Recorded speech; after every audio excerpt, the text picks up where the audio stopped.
Rebecca by Daphne du Maurier. Chapter 1. Last night I dreamed I went to Manderley again.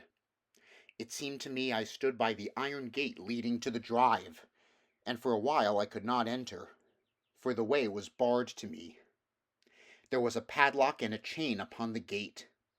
I called in my dream to the lodge-keeper, and had no answer, and peering closer through the rusted spokes of the gate I saw that the lodge was uninhabited.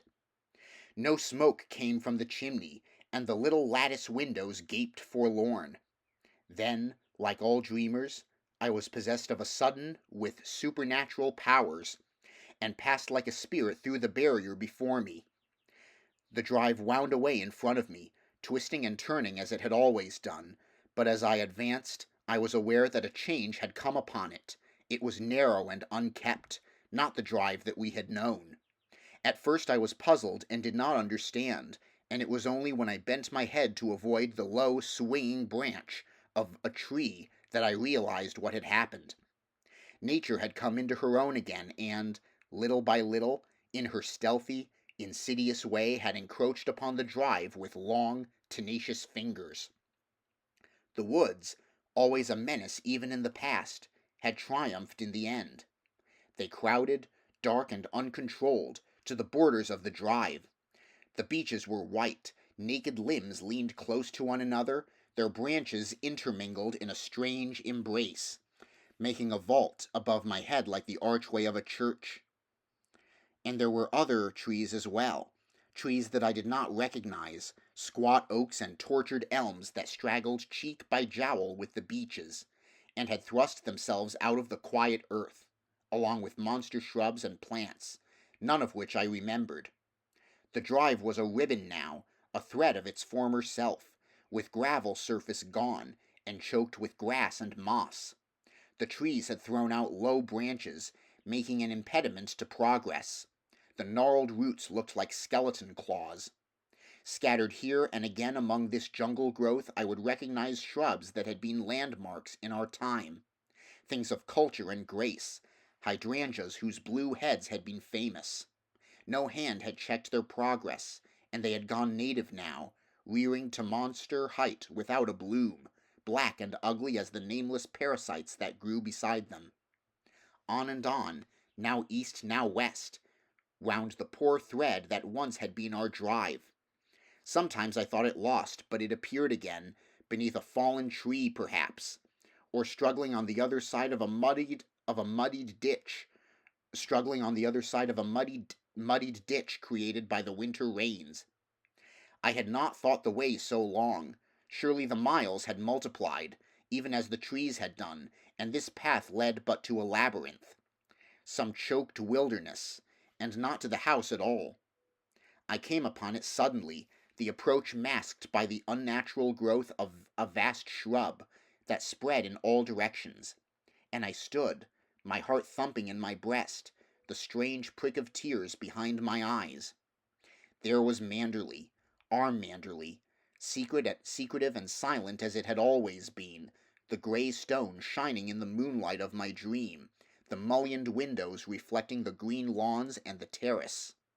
Time could not wreck the perfect symmetry of those walls, nor the site itself, a jewel in the hollow of a hand. The terrace sloped to the lawns, and the lawns stretched to the sea, and turning I could see the sheet of silver placid under the moon, like a lake undisturbed by wind or storm. No waves would come to ruffle this dream water, and no bulk of cloud, wind-driven from the west, obscure the clarity of this pale sky. I turned again to the house, and though it stood inviolate, untouched, as though we ourselves had left but yesterday, I saw that the garden had obeyed the jungle law, even as the woods had done. The rhododendrons stood 50 feet high, twisted and entwined with bracken, and they had entered into alien marriage with a host of nameless shrubs, poor, bastard things that clung about their roots as though conscious of their spurious origin. A lilac had mated with a copper beech, and to bind them yet more closely to one another the malevolent ivy, always an enemy to grace, had thrown her tendrils about the pair and made them prisoners. Ivy held prior place in this lost garden. The long strands crept across the lawns, and soon would encroach upon the house itself. There was another plant, too, some half-breed from the woods, whose seed had been scattered long ago beneath the trees and then forgotten, and now, marching in unison with the ivy, thrust its ugly form like a giant rhubarb towards the soft grass where the daffodils had blown. Nettles were everywhere, the vanguard of the army.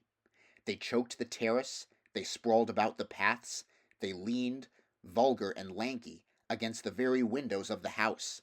They made indifferent sentinels, for in many places their ranks had been broken by the rhubarb plant, and they lay with crumpled heads and listless stems, making a pathway for the rabbits. I left the drive and went onto the terrace, for the nettles were no barrier to me, a dreamer. I walked enchanted, and nothing held me back. Moonlight can play odd tricks upon the fancy, even upon a dreamer's fancy. As I stood there, hushed and still, I could swear that the house was not an empty shell, but lived and breathed as it had lived before. Light came from the windows, the curtains blew softly in the night air, and there, in the library, the door would stand half open as we had left it, with my handkerchief on the table beside the bowl of autumn roses. The room would bear witness to our presence. The little heap of library books marked ready to return, and the discarded copy of the Times. Ashtrays with the stub of a cigarette. Cushions with the imprint of our heads upon them, lolling in the chairs, the charred embers of our log fire still smoldering against the morning. And Jasper, dear Jasper, with his soulful eyes and great, sagging jowl, would be stretched upon the floor, his tail a thump when he heard his master's footsteps. A cloud, hitherto unseen, came upon the moon, and hovered an instant like a dark hand before a face. The illusion went with it, and the lights in the windows were extinguished. I looked upon the desolate shell, soulless at last, unhaunted, with no whisper of the past about its staring walls. The house was a sepulchre, our fear and suffering lay buried in the ruins. There would be no resurrection. When I thought of Manderley in my waking hours, I would not be bitter. I should think of it as it might have been, could I have lived there without fear. I should remember the rose garden in summer, and the birds that sang at dawn. Tea under the chestnut tree, and the murmur of the sea coming up to us from the lawns below. I would think of the blown lilac, and the happy valley. These things were permanent. They could not be dissolved. They were memories that cannot hurt. All this I resolved in my dream, while the clouds lay across the face of the moon, for like most sleepers I knew that I dreamed. Lay across the face of the moon, for like most sleepers I knew that I dreamed.